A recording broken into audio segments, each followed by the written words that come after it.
Hello everyone. Today I want to talking about an object which relate with my research paper. My research paper topic is international trade, and I think everybody already know what the concept of international trade is. People might say international trade is that people can buy the foreign product in the domestic country, and people might say another. Moreover, people might say our country's product can sell in the foreign countries. That is a basic. Overall, that is the international concept of international trade. But however, I think some people might confuse how the international trade work and what kind of transactions exporter and importer should do during international trade, and moreover, what kind of a document they should provide during the international trade. So today I want to introduce one document and which play an important role in international trade, and it is called commercial invoice. As you know, uh, invoice is mean like a sale transaction between the seller and buyer. So I think everybody have a handout on your hand. That is the called invoice, and invoice have a lot of column and also have lots of information on it, and it's very valuable information, and I will explain to you later. Okay, let me from the top to the bottom. So you can see the title is called commercial invoice. It's and I have a broad word is a commercial invoice. The first one is called the sold to. It means like people who sell the product, and in the professional term, we can say the consignor. The invoice number is mean like which number it's for the record use, so it's not very important. And ship to is the people who buy the product, and we can say it's called consignor. And that is what day do we write this invoice. Okay. Next one is a ship day. Is mean like which day the product will deliver to the buyer countries. It means like which day the product should upload to the ship and departure from the original countries. Okay, real is mean like what kind of transportation they will use during the international trade. And then from is that mean like place of origin. It mean like which it mean like which countries will deliver the ship will departure. So it means that also called, we can call it the place of origin. It's also mean that it's related to the consignor consignor. Okay, so the consignor is if consignor from Canada, so the place of origin is also kind of Canada. Okay, the two is the domestic is the destination. It means the final the buyer, which is the buyer assigned the product will deliver to.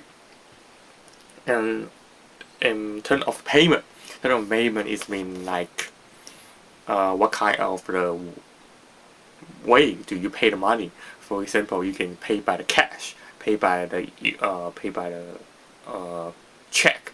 During the international trade is one I will introduce one common way they will use. It's called the letter of the credit. Abbreviation is called LC. It means the bank is also write this later, and the bank guarantee the buyer will pay the money. So the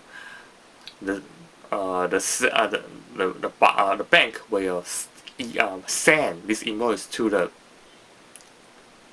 seller, and seller can use this invoice to the bank to pick up the money and to get the money. Okay, it's very easy, huh? And do you have any questions? No? Okay, 10 of sale is mean like what kind of the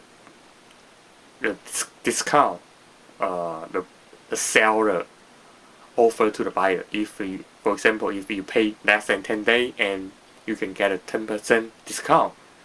So if you have this kind of a deal, so you should write down it. In the body part, and you can see the 3 columns. And first one is quantity, and the second one is description, and the third one is the unit price. The quantity is how many unit you will buy. So you write down, if you want to buy 20, so you write down 20. And description is mean what kind of further information you will what is it. So you should write down it. And unit price is how much do you want to sell, how much you will sell. So you write down it. And HS code is very important concept in the international trade. HS code is for the custom. For example, because we will import lots of product, right? So if for the convenience, so the custom will have a code assigned to each product. For example, if the clothes is 1 and camera is 2 and pencil is 3, so if you want to export certain like a certain product, and they have the code, so you need to look up from the customer, and they will show you this product have what code is this product. And the next next one is documentary. Is like when the buyer want to pick up the product, so what kind of a document should show the harbor worker for the picking up the product. So for example, if it is common way, so you need to provide a commercial invoice or LC or any document you need to show, but you need to write down in the invoice, so to make sure when you pick up the product, and then it's a mark and a number.